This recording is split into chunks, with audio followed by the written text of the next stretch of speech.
বন্ধুরা, এই সময় সঠিক সময় যে বর্ষাকালে আমরা এই যে ওয়াটার লিলি বা আমরা গ্রাম বাংলা যেটা শাপলা গাছ বলে থাকি, যদি কোনো পটে আমরা তৈরি করি এই সময় রেডি করতে হবে।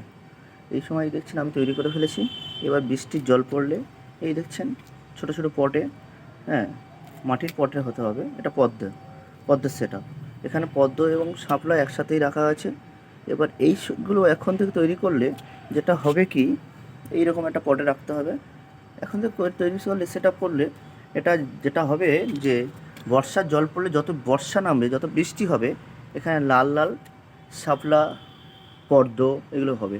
এবং এর মধ্যে যাতে মশা না লার্ভা যদি না তৈরি হয়, যাতে না তৈরি হয়, তার জন্য এর মধ্যে গাপ্পি মাছ, মলি মাছ, বিভিন্ন ছোটো ছোটো মাছ ছাড়া রয়েছে।